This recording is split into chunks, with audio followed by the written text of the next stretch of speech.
Hey guys, welcome back to my YouTube channel. পোনপ্ৰথমতে সকলোকে স্বাগতম জনাইছো এইটো ভিডিঅ'ৰ মাজলৈ আৰু আপোনালোকে যিখন মানে থাম্বনেল মানে ক্লিক কৰি এই ভিডিঅ'টো হেৰি কৰিছে এইটো কোনো ধৰণৰ এটা ব্লগ নহয়।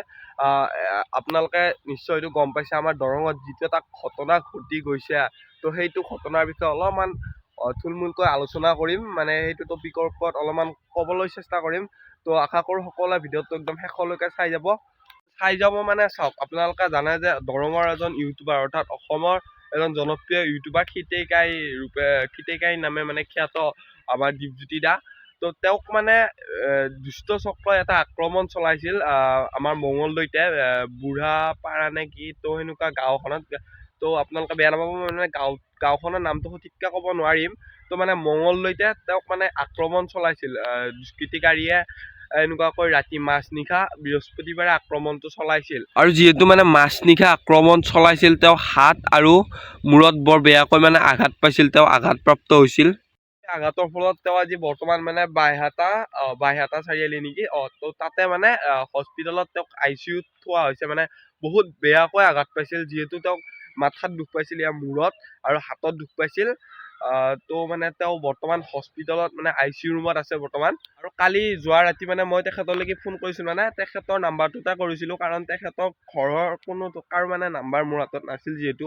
তো তেওঁ যিহেতু মানে হস্পিটেলত আছে, তো তেওঁৰ ভায়েকৰ তাত মোবাইলটো আছিল, তো ধুনীয়াকৈ ধৰি কেনে ক'লে অলপমান মাত বোল কৰিব পৰা হৈছে, মানে মানুহ মাতিব পৰা হৈছে, ঘৰৰ মানুহখিনিকে হওক, যিখিনি মানে তেওঁৰ লগত গাৰ্জেন ৰখি আছে বৰ্তমান সেইখিনি মাতিব পৰা হৈছে। খোৱা লোৱাটো অলপমান পিছে পৰে হ'ব, আৰু যিহেতু মানে অলপমান সুস্থ হৈছে আগতকৈ, ইমান এটা সেই হোৱা নাই, তো হ'লেও মাতিব পৰা হৈছে। আৰু বাকী ভগৱানৰ ওচৰত এইখিনিয়ে প্ৰাৰ্থনা কৰোঁ যে তেওঁ যাতে অতি সোনকালে ভাল হয়। যেনেকৈ আমাক মনোৰঞ্জন দি আছিল আগতে, আমাৰ গোটেই অসমবাসী ৰাইজক যেনেকৈ মনোৰঞ্জন দি আছিল, হাঁহি খোৰাক জগাই আছিল, তো সেনেকুৱাকৈ তেওঁ যাতে সুস্থ হয় আকৌ মানে সেনেকুৱা হ'ব পাৰে। তো তাৰে কামনা ভগৱানৰ ওচৰত প্ৰাৰ্থনা কৰিছোঁ যাতে তেওঁ অতি সোনকালে ভাল হয়। আৰু তেওঁক যে আক্ৰমণ কৰিছিল সেইটো টপিক মই অলপমান বহলাই আপোনালোকক কৈ আছোঁ। তাৰ আগতে কৈ দিওঁ, দীপজ্যোতি দা মই যিমান পাইছোঁ তেওঁক বহুত দিন লগ পাইছোঁ। মই বাকী সৰু ইমানৰ পৰাও মই তেওঁক লগ পাইছিলোঁ, ফাংচনত হওক কিবাত হওক, আমাৰ সেইফালে গৈছিল আগতে। তো তাৰপিছত মই যেতিয়া ডাঙৰ হ'লোঁ বা ভিডিঅ'ৰ লাইনত আহিলোঁ, তো তেতিয়াও তেওঁক মই বহুত দিন লগ পাইছোঁ, তেওঁ ঘৰতো থাকি পাইছোঁ।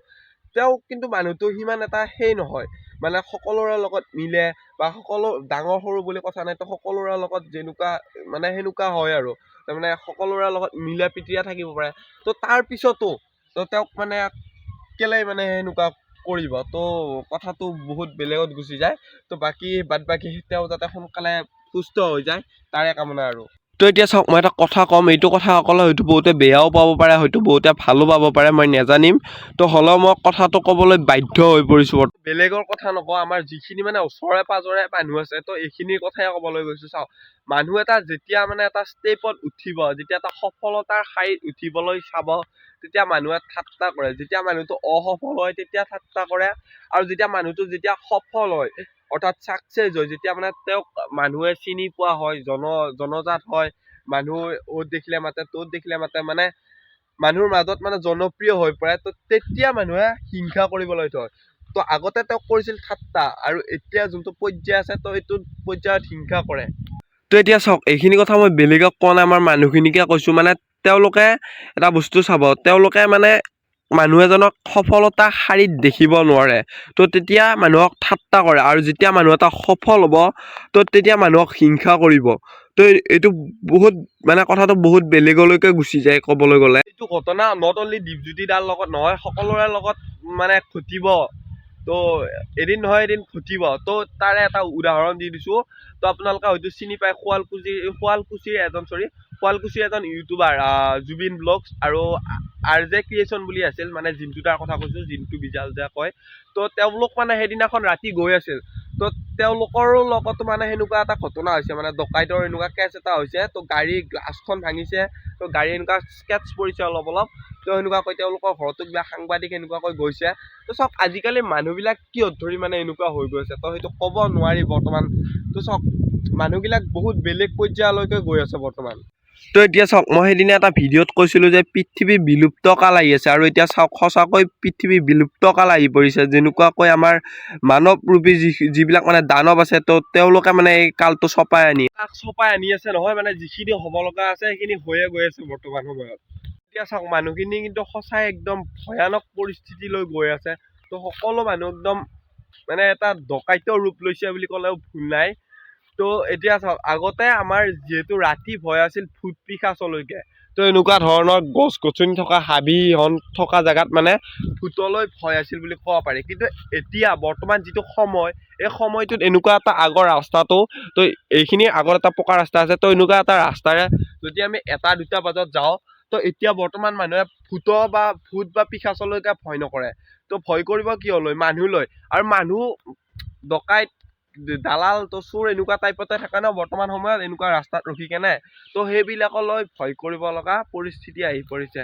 য'ত নেকি আগতে মানুহে এটা ভূত বা পিশাচলৈকে ভয় কৰিছিল আৰু এতিয়া যিটো বৰ্তমান সময় আহি পৰিছে এইটো সময়ত মানে মানুহে মানুহলৈকে ভয় কৰিব লগা পৰিস্থিতি হৈ পৰিছে আৰু তো চাওক মানুহ কিমান তললৈ নামি যাব পাৰে যিটো বৰ্তমান সময় হৈছে তো এইটো সময়ত কোনোৱে কাৰো ভাল দেখিব নোৱাৰা এটা পৰিস্থিতিত পৰিণত হৈছে এই সময়টো বাদ বাকী বহুত একো নকওঁ মানে এটাই কামনা কৰোঁ যে দীপজ্যোতি দা সোনকালে আমাৰ মাজলৈ ঘূৰি আহে আৰু আগতে যেনেকুৱাকৈ মনোৰঞ্জন দি আছিল আমাক তো সেনেকুৱাকৈ মনোৰঞ্জন দিয়ে যে হাঁহি খোৰাক জগায় আৰু এইটো ভিডিঅ'ৰ পৰা মই এটাই ৰিকুৱেষ্ট কৰিছোঁ যে আপোনালোক অলপমান সাৱধানে থাকক এই মানৱৰূপী দানৱৰ পৰা আপোনালোক অলপমান সাৱধানে থাকক তো মানে ছেফ থাকক তো তাৰে কামনা তো বাদ বাকী মই এতিয়া ঘৰত নাই মই আছোঁ কলাগাঁও এইটো চাইডে আৰু অতি সোনকালে ঘৰলৈ যাম আৰু আপোনালোকৰ মাজলৈ ধুনীয়া ধুনীয়া ভিডিঅ' দিবলৈ চেষ্টা কৰিম নহয় বাৰু দিয়ে থাকিম কিন্তু বৰ্তমান ছেকেণ্ড ইয়াৰত যিহেতু উঠিলোঁ অলপমান পঢ়াৰ ফালেও চাব লাগিব এই ভিডিঅ'টো কৰিব লাগিব